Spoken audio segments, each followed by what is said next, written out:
Hello everybody and welcome back to the channel for today's video.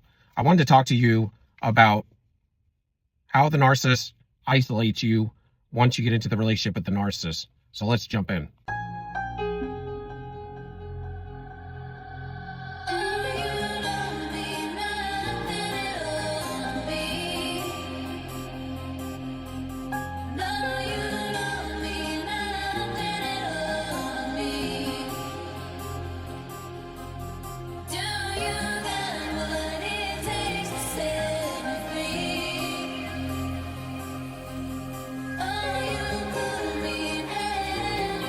You'll find when you meet the narcissist, you had your own life and they had their own life. And slowly but surely, after love bomb phase or during the end of love bomb phase, you start to see that your life will get stagnant. And usually it takes a while for it to click because they're insidious, which is slow moving but progressive. And they're undermining everything in your life from the jump, y'all. If you understood the narcissist before you met them, you would know they need dominance, power, and control. When you put those in action behind the narcissist, you can see a lot. Kind of see everything. And the narcissist has such a dark energy to them. They get you in a stasis, and you stay there. It's almost like you're in a swamp, because in a swamp, like a pond or a lake becomes a swamp because there's no water flowing. Normally, when you see a lake is the way it is because there's water coming in, fresh water, and there's water flowing out to keep it clean from getting mucked up. And what the narcissist puts you in is a pond, y'all. It's not no lake because they don't want you to grow. And in fact, the enemy sent them to you to stop you. The enemy wants to do some different things to an individual of light. They want to either possess you or heavily oppress you. But they also want to put out your light. And if they can't put out your light, they want to dim it and stop it from having any blessing or any power to do anything good in this world. So when you look at it like that, the narcissist is out to undermine you. And they come in all sweet, but that's just the facade to get you entrapped. Once they get you entrapped in the relationship, or what the word would call ensnared, y'all, they start to dominate the relationship with their power and control. And knowing their target, they don't usually get into a relationship unless they know they can control the target. They get into the relationship, and once you walk in to believe in the fantasy or the mask, what they're telling you, not what they're doing, you're in covenant, contract, and consent with them. And if they're being run by dark energy, by a handler, then you just went in covenant with a dark energy handler inside them.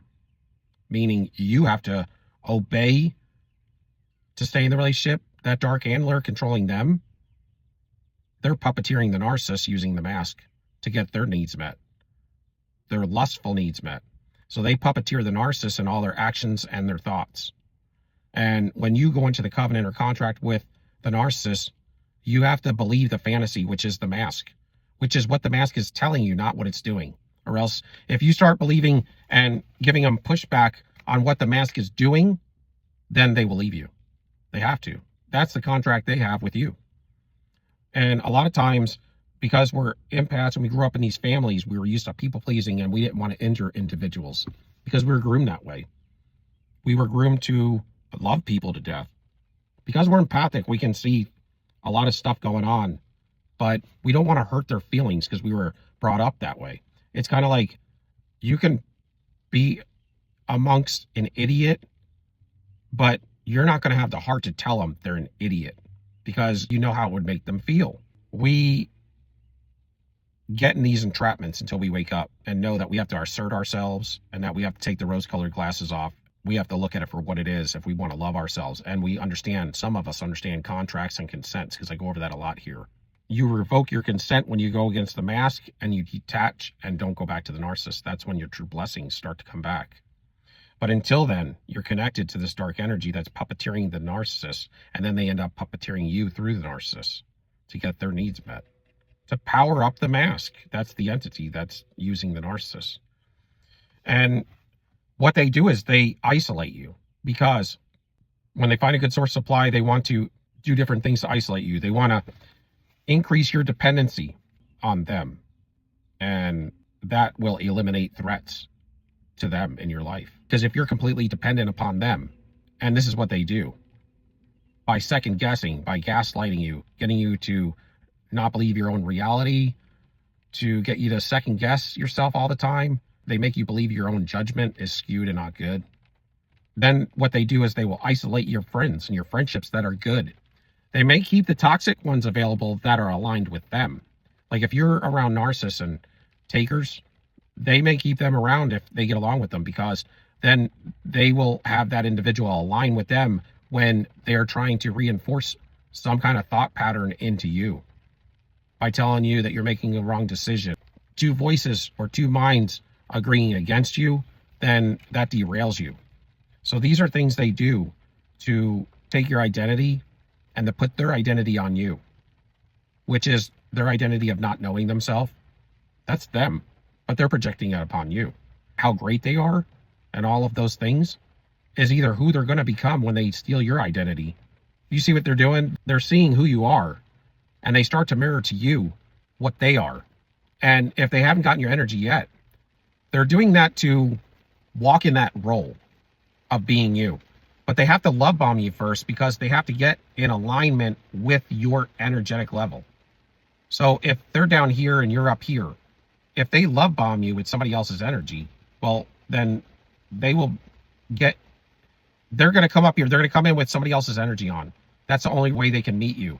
And if they're below you a little, that's still, they would normally, the narcissist, their real energy is way down here, but they're manipulating the energetic field because they came in, they just devalued somebody, their current source supply when they meet you.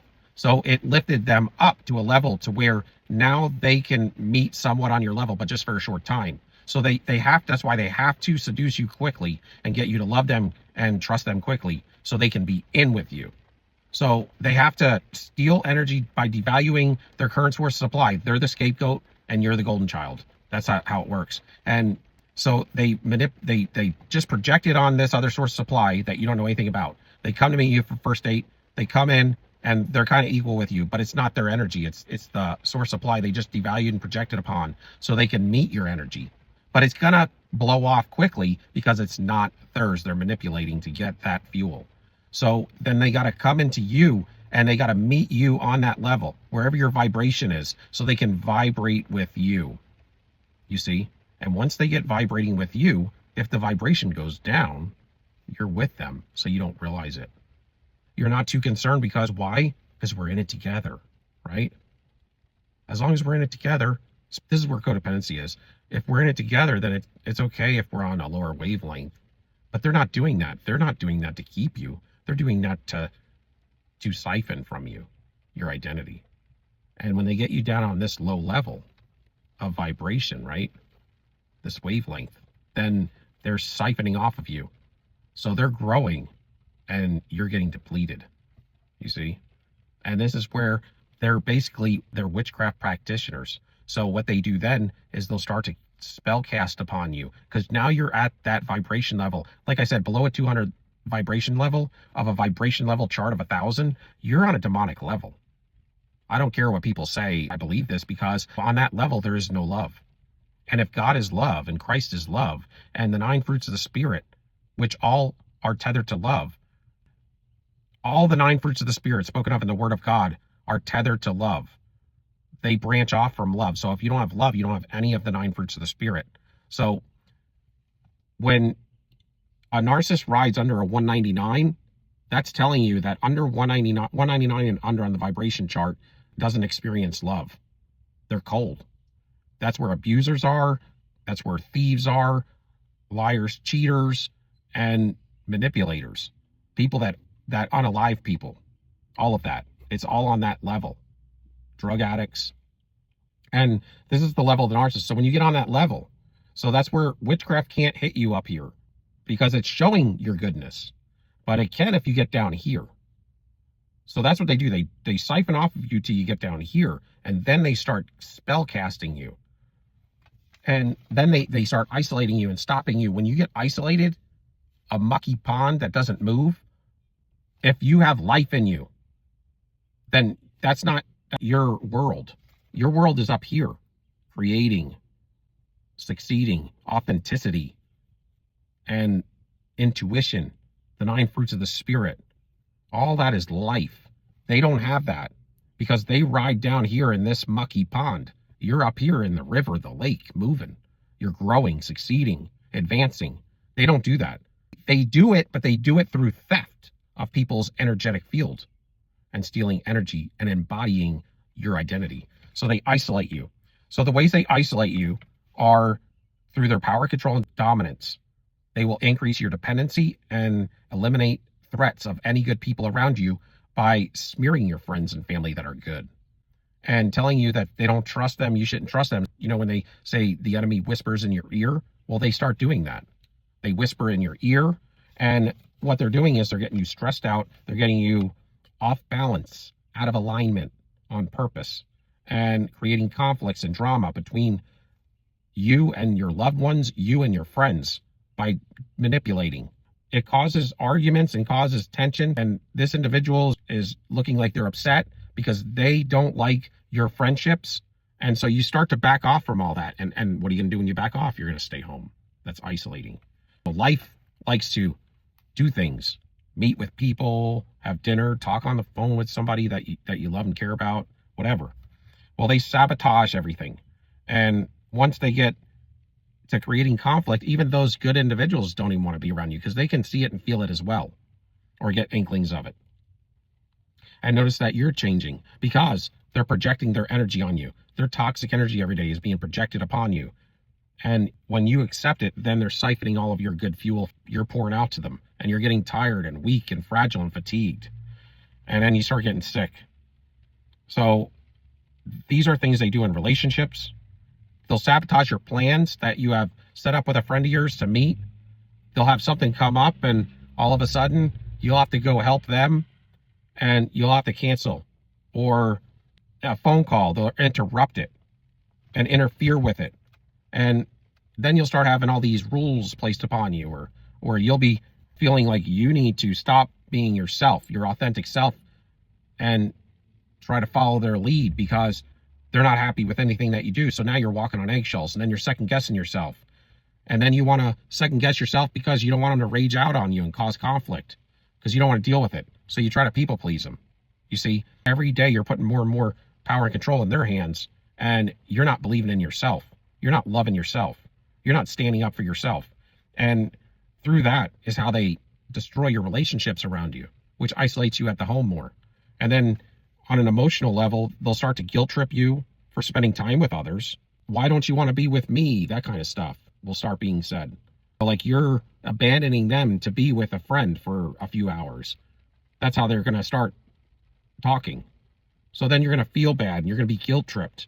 And you're going to receive that energy as well. Feeling guilt. Like, oh, and apologizing for something you didn't do wrong. You should have actually probably broke up with them for that. But instead, you're apologizing. So then they're siphoning more energy off of you. They start getting different levels of your energy. So your energetic level has, let's say it's got this much, you have this much room to lose for guilt, this much room to lose for happiness, this much room to lose for faith, for hope, for love, for joy, for peace, for long suffering, for having good self-control. There's this much of fuel, that gap. Well, they suck all the fuel out of that, and then they put their fuel in it. So if they get each incremental thing siphoned from you, love, they siphon it off of you. Joy, they siphon it off of you. Peace, they siphon it off of you. And they replace it with their energy as they project upon you. They say something and convince you that you're doing something wrong. So then they take your self-confidence and then they open it back up and they project their negative energy onto you.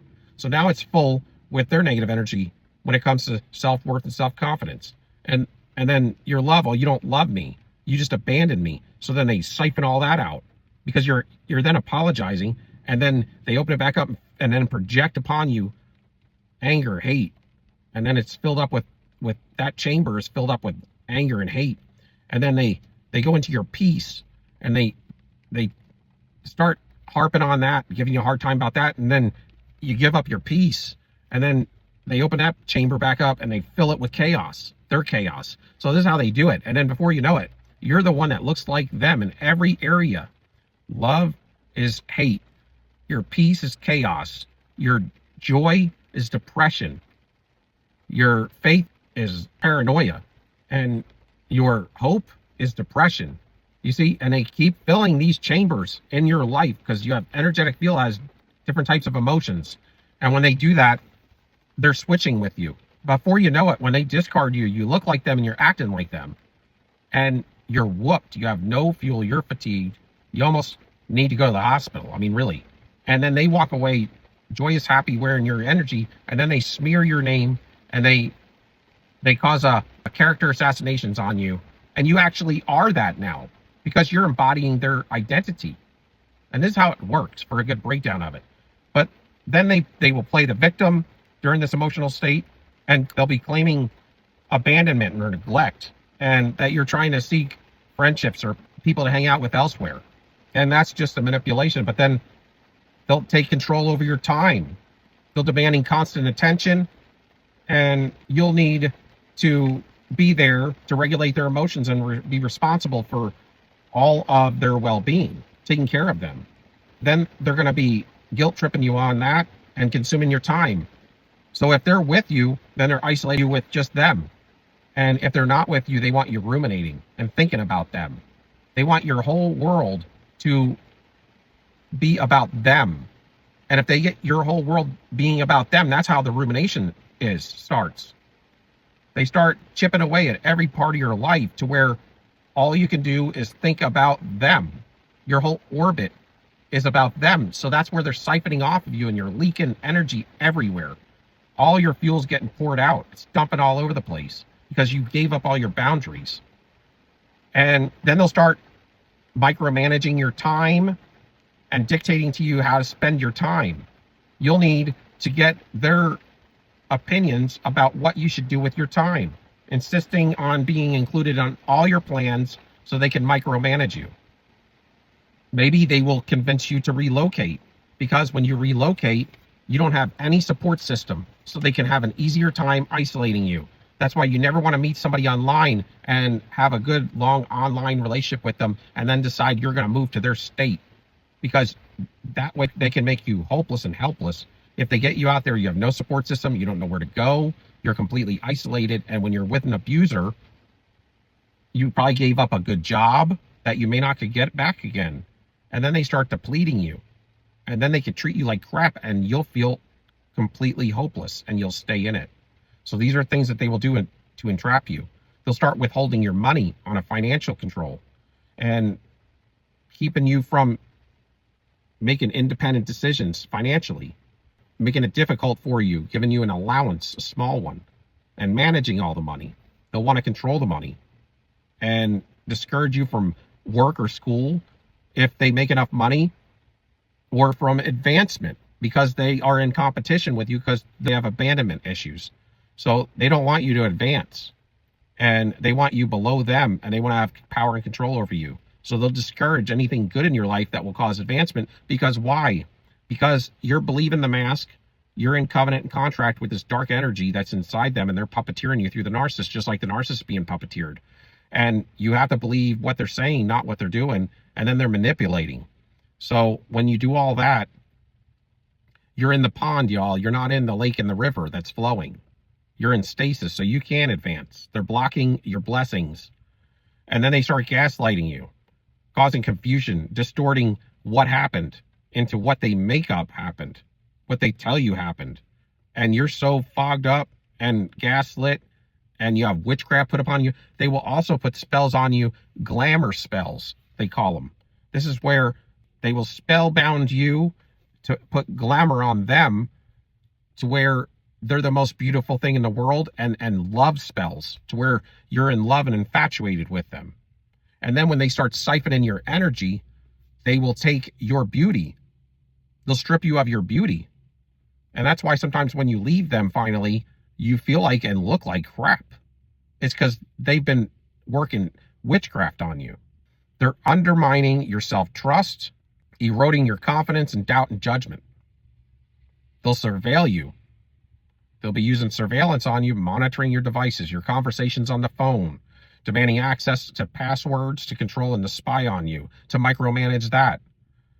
They will show up to places that you have met friends uninvited and barge in. These are things that'll happen to where your friends are going to be like, I want to meet with like a group of friends, but let's not tell this individual because they'll ruin it. And they're going to be having the attitude of the narcissist because they're getting projected upon all the time. So they're either going to be depressed and anxious or talking about their relationship all the time, trying to get advice because they're ruminating all the time, getting phone calls all the time, and guilt-tripping them or texting them, or the person will actually show up and then everybody will feel weird. So these are things that'll happen to where eventually nobody will want to be with you. They'll be monitoring your devices and showing up uninvited. And then they're going to be cultivating dependence for you to be dependent upon them, fostering low self-esteem and self-worth, meaning they'll coddle you a little bit. Poor self-esteem or self-worth because of all the manipulations they've caused in your life already. They've got you to such a low level, and then they'll start hugging on you, or it's going to be okay because we're together.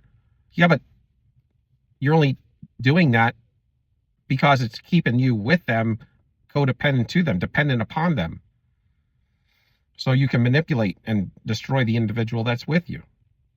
They create crises so that you'll have to leave if you're with your friends, or if you're at a special outing. Like, they need you home right away, or they're feeling like they're going to unalive themselves. Anything. They do things like this. They create chaos about something that happened that day, and that will get you to cancel plans. Discouraging therapy, telling you that those people are whack jobs. And then if you do go to therapy, they want to go with you so they can monitor it and manipulate the therapist. They don't want you to go to therapy by yourself because you might actually get help. And so these are different ways that they'll isolate you. They'll do this, I love you so much, and I'm the only one that loves you. You can't get any better than me, or it's just me and you against the world, that situation and scenario. So they got it out for your good intent, and they don't. But this is what happens after you get isolated for a long period of time. At some point, you'll just stay home all the time and isolate yourself at home. And then when they're not with you, you're going to feel such anxiety, depression, or paranoia that you're just going to stay home because you know that if you go out, they're going to act like they can't trust you, that you're cheating on them. And that's projection as well because they're the one doing all the cheating. So then to avoid those arguments, you're just going to stay home. They'll isolate you at the house. When you get out of these and you recover, you want to get a good support system around you. If this ever, God forbid, happened again, you wouldn't be already self-isolating like you were probably when you met the narcissist, because you got injured so much out here because you were still in that grooming phase because you hadn't woken up yet. But when you wake up, you need to live your life and build a good support system so that if this ever happens again, your friends and relatives, people around you that you do care about that aren't toxic, after you cut all them evil people out of your life, because you're going to have friends and relatives you're going to have to cut out of your life too when you wake up to this. You're toxic, you're toxic, you're toxic. You're not, and you're not. So I'm going to keep you two and get rid of you three. And those will be your support system. They'll silent treatment you or ghost you. These are forms of isolation. They want to punish you. So if you say something, they're going to go into punishment phase, and you may get ghosted or isolated by them abandoning you or giving you the silent treatment. You don't want to deal with that, so you might just people please them. These are things that people do through the trauma bond addiction. They'll get you addicted to them. You can't go away for long before you need the next hit.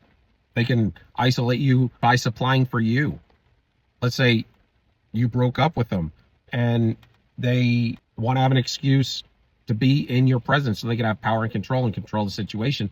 Well, they'll come over to help you do something, which they don't ever give positive reciprocity. And if they are, it's only to their benefit and your detriment. They'll isolate you by, once you leave them, if you get into a new relationship, they'll start love bombing you again to see if they can get back in just long enough to kill that other relationship, and then they'll walk away from you again. Then that other person may have moved on, or they may not trust you anymore, or they may not want to go back into that relationship again because they may feel like it's gone too far, it's ruined, or whatever. And this is how they sabotage your future relationships if you let them. They may play the victim. They're going to do all these different things to destroy you. And so these are some things that they'll do to sabotage you, to isolate you, to have dominance over you and power and control. So you don't want the narcissist. They're not your friend. They were your closest enemy. They were there to betray you, to steal from you, to lie to you, to break you down, and to steal your identity. So if you can give me a like, a subscription, and a thumbs up, push the like button, y'all. Love y'all. Till next time, soldier. Peace. We out.